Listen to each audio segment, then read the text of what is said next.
black storm coming. See the lightning strike. Black people rising.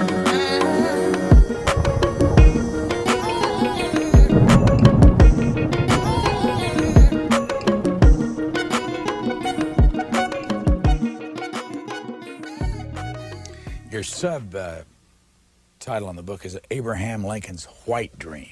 What's that mean? It means that, contrary to what most people think, Abraham Lincoln's deepest desire was to deport all black people and create an all-white nation. It sounds like a wild idea now, and it is a wild idea, but from about 1852 until his death, he worked feverishly to try to create deportation plans, colonization plans, to send black people either to Africa or to South America, or to the islands of the sea. He said these words in a State of the Union message on December the 1st, 1862, in which he asked Congress to pass 3 constitutional amendments. 1, to buy the slaves. 2nd, to declare free all people who had actually escaped. But the 3rd one, his proposed 15th Amendment, asked Congress to allocate money to deport black people. Almost everything I say in here I take from Lincoln or from documents of the time. It was not just something he wanted to push black people out. He had an idea of this great, giant vacuum sound, black people leaving and white people from all over the world coming here and creating this all-white nation. As a matter of fact, I say, as you know, in his I Have a Dream speech at Alton, Illinois, in 1858, he called for a haven, a white haven for free white people everywhere, the world over. Now, these are Lincoln's words. And the interesting thing about that is that he underlined these 4 words, free white people everywhere. He underlined them. This was his I Have a Dream speech. He was passionately committed to deporting black people and creating a white nation. Let me say in extenuation. Hello and welcome to another edition of the Umoja Circle. My name is Keith Smokey Johnson. I'd like to welcome you to another topic I hope will be informative and historically, as I always try to do, accurate. For those of you who are new to the Umoja Circle, the purpose of the Umoja Circle is to correct errors where errors are found and to introduce facts where we find that people are often working on fiction when it comes to who we are as people of African descent when it comes to American history. A lot of the things that we've been taught in school, especially for me, and as an example, I know when I was young, I was taught about this person that I'm going to be talking about, this myth of Abraham Lincoln. But before I talk about the man that is often cast in marble and is a myth, I want to talk about the person that you saw in the video clip that preceded my introduction. Again, for those of you who are new, I'm always emphasize that the purpose of this show is to correct errors where errors is found and introduce fact. And this black man that I'm going to introduce, Lerone Bennett Jr., he's not just an historian. He was, in many of his writings, is a disruptive, comfortable narratives. And that's what a true historian should do, disrupt the myths, speak in facts. And like he said, all the stuff that you're going to hear about Abraham Lincoln in my discussion today is based on documented facts, okay? Just like he said, he didn't just come up with these ideas like you see in a lot of these podcasts. People have their opinions, but he's a true historian, and many of you might be familiar with his work. One of the books that introduced me to Lerone Bennett came out in 1962, so he's been doing this work for a long time. And the book that I got right here is the earliest book. I'm not going to focus on this book, but I want to show you this is my first history book outside of school. was this book called Before the Mayflower. Many of you might have heard of it if you're in my age group, or Generation X or millennials. You might have heard of this great work, one of his great works that goes before the Mayflower came in 1620. He was talking about black people in this country from 1619 on. And it's a great book, and you should have this. I think it's been in print ever since it came out in 1962. What we're going to focus on is this book right here, Forced into Glory. This is the book that he wrote, I think, around 2000, and everything I'm going to talk about is found in this book.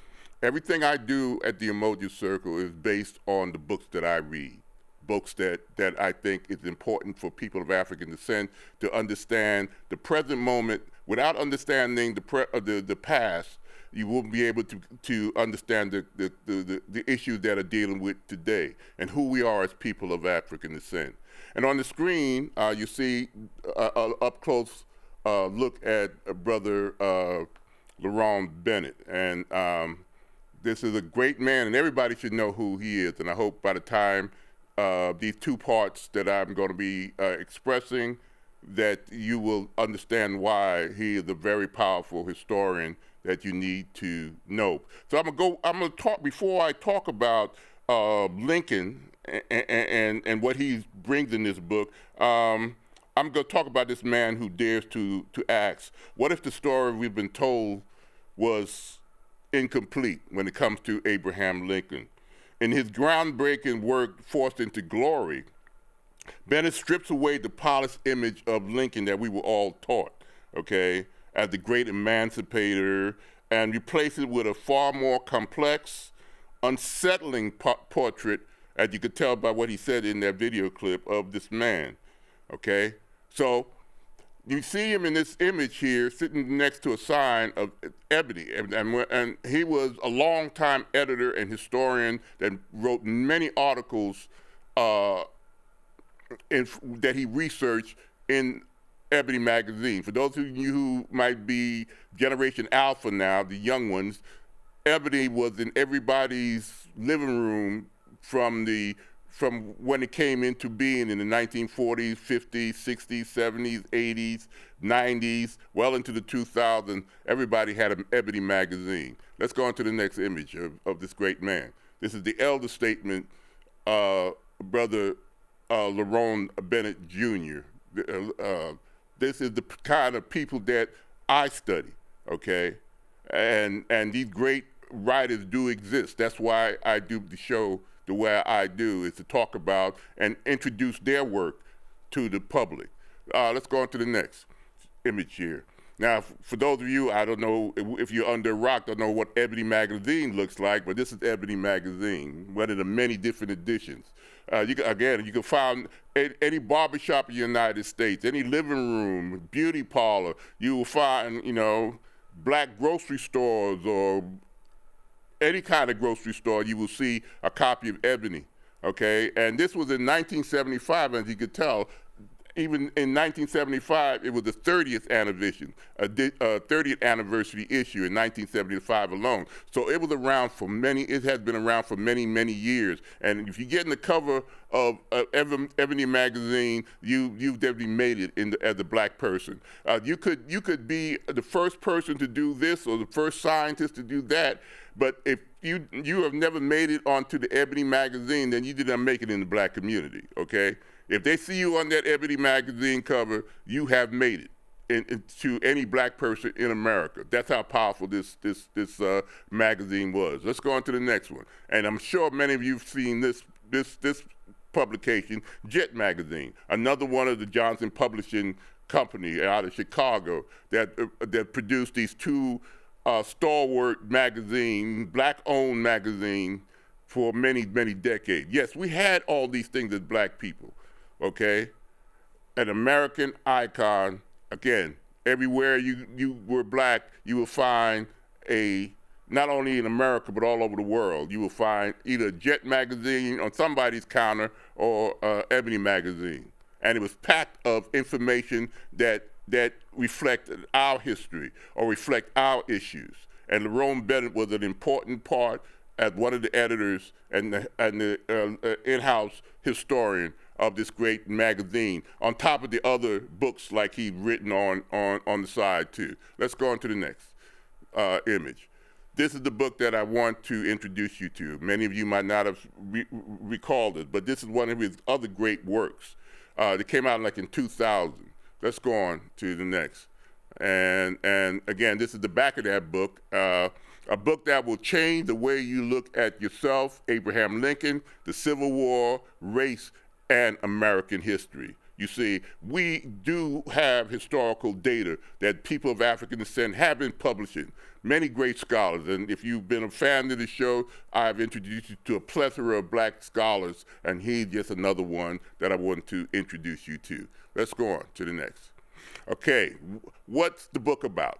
A critical examination challenging Lincoln's legacy, arguing he maintains racist views, supported fugitive slave laws, and envisioned an all-white nation leading to Jim Crow era's racial inequities. Many of you have not heard this said about Lincoln, but he is basing it on speeches, his own writings, contemporary people who heard him say these things. So the image that was passed on after his death was not the image that the reality fits. And in this book, he wanted to show that he was a typical racist, okay? Racist white man in America. Yes, he did something called the Emancipation Proclamation, but his ideology would fit basically what the kind of people that you find in the MAGA world today. That's who he was, okay? He was another politician.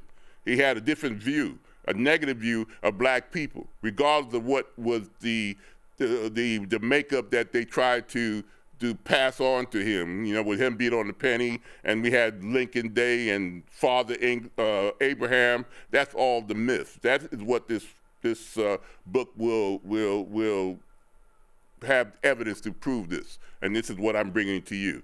Let's go on to the next.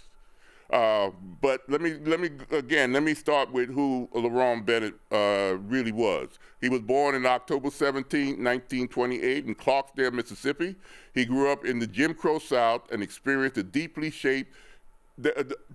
shaped his lifelong engagement with race, history, and black liberation. After attending Morehouse College in Atlanta, he worked at the Atlanta Daily World and then moved to Chicago, where he joined the Johnson Publishing Company, which produced Ebony magazine, okay? And became an associate editor of Jet in 1953 and associate senior editor of Ebony starting in 1954. So he's been with that magazine for decades. As a journalist, essayist, and social historian, he had used mass media, especially Ebony, to bring rigorous African-American history to a broad black readership, making him one of the foremost popular historians of black America. Like I said, everybody in black America during that period of time had Ebony and had a Jet magazine on their coffee table in barbershops, and many of the dialogue that we might have had in those black barbershops or beauty salons were based on some of the stuff we read in Ebony or Jet. So that's how powerful this publication was, and this man who put down the articles, the historical articles that were put into this publication. Let's go on to the next. In his 1990s, 2000 to 2000 Lincoln study, Forced into Glory, with this book that I'm introducing you to, was published. Abraham Lincoln's White Dream, with the subtitle, was published in 2000, often associated with his late 1990s work and research, and represented a radical revisionist critique of Lincoln's racial views, speaking truth to power, correcting errors where errors are found, and introducing fact. That's why he's on this show. In Forced into Glory, Bennett argued that the traditional great emancipator story is fundamentally false, contending that Lincoln was a conservative white supremacist politician who resisted genuine black freedom and favored colonization. He wanted to get us out of this country, okay? I think the same kind of idea would be appropriate with the current MAGA leadership in the White House today. Get rid of us, get us out of here, and bring in as many white people to occupy America. I can imagine what America would look like if Lincoln had his way. We don't know him because he was assassinated soon at the end of the Civil War. Let's go on to the next points.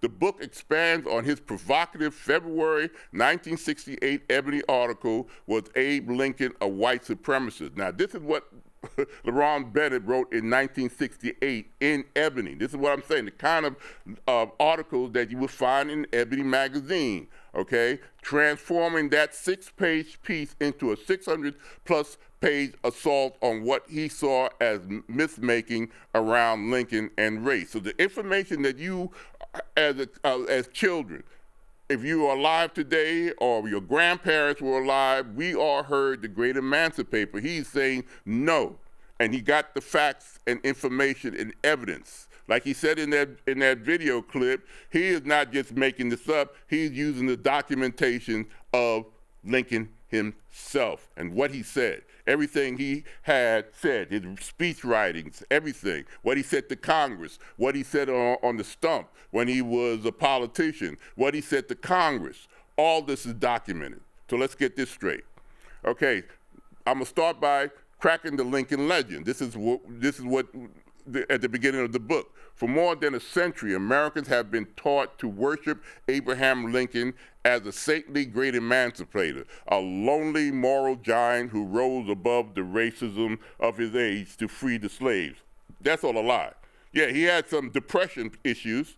Yes, he would go into deep depression, but he was still a white man and looked down at black people, did not consider us equal to white men, okay? Let's go on to the next.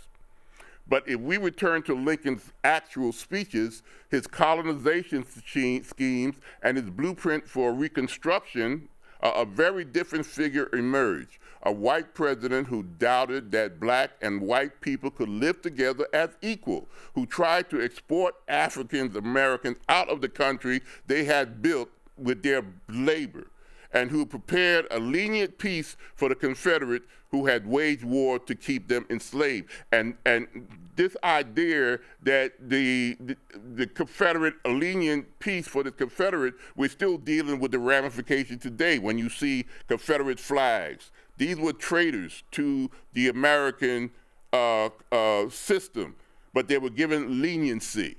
Okay, even though they were trying to keep people that look like me and many of you out there in bondage, and he wanted to keep them.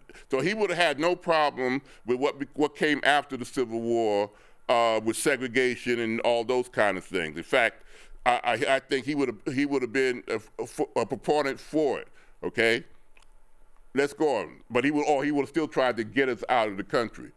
That would have been an issue because we weren't going anywhere. We weren't going back then, and we're not going back today, regardless of what people are saying in MAGA world. This is not a story of black ignorance redeemed by white benevolence. It is a story in which black leaders understood perfectly well what they were up against and refused to surrender their claim to America. We need to understand that. We were not ignorant folks. We've never been ignorant. We might earlier had illiteracy because illiteracy just means having problems reading and writing because we were not granted that freedom. But we were not stupid people. And those who were educated understood what this man was doing.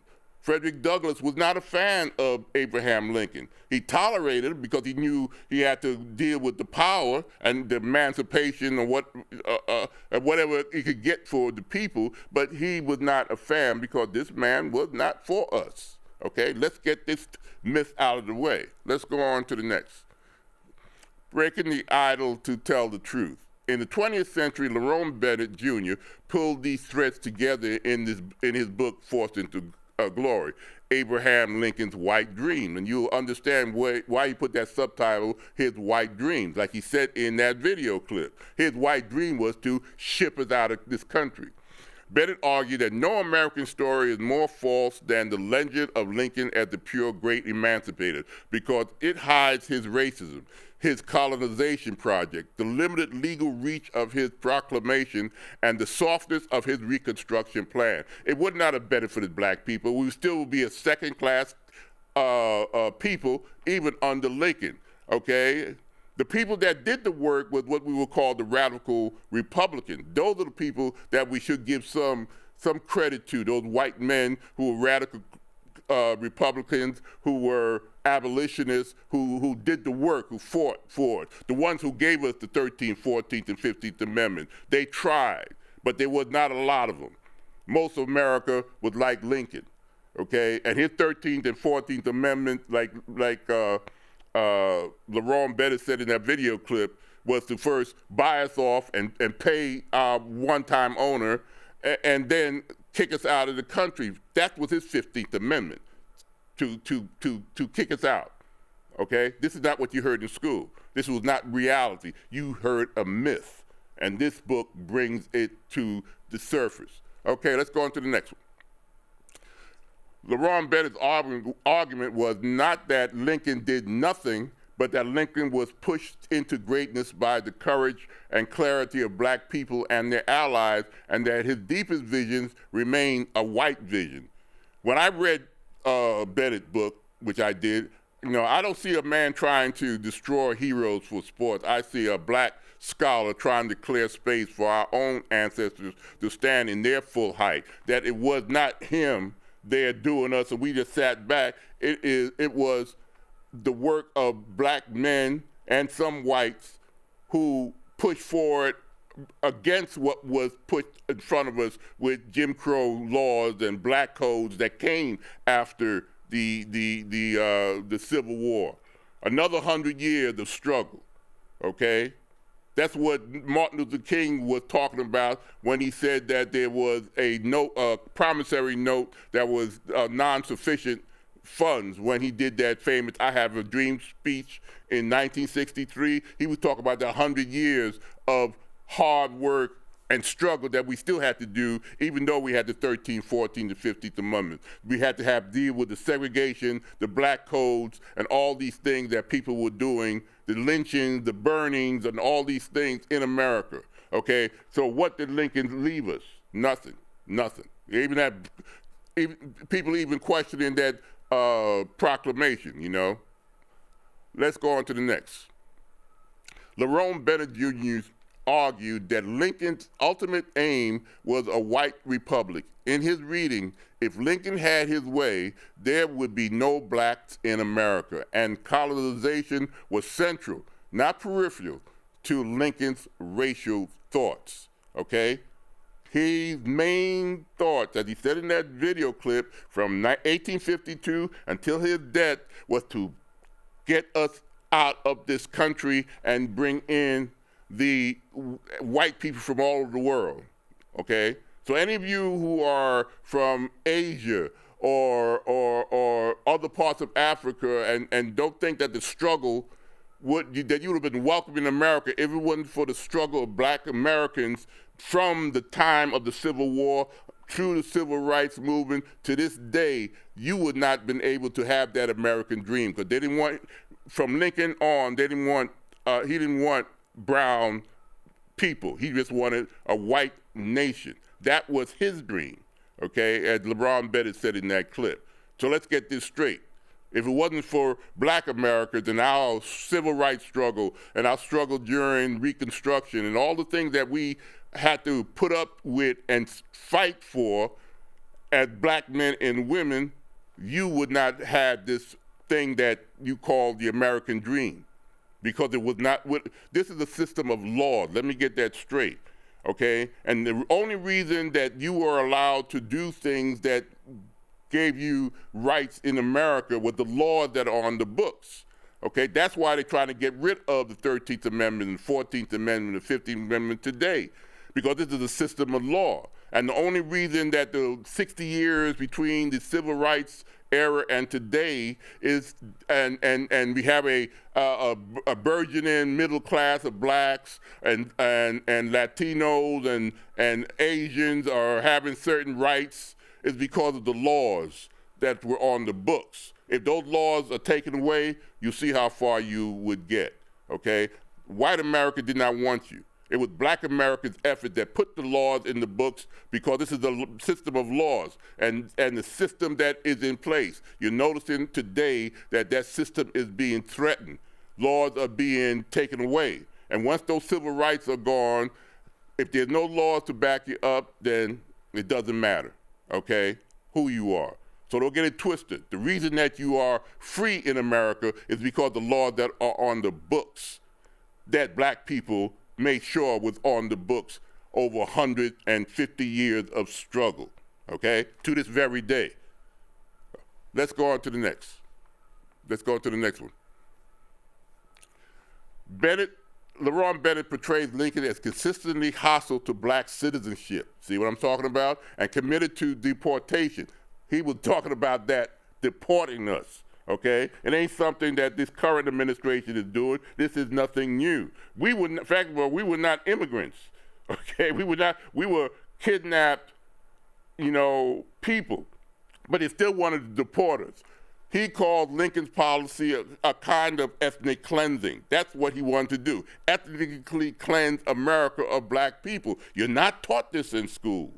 You're given that myth, to prop him up. It was a lie, and insisted that the hero narrative of the great emancipator is a myth that hides this record.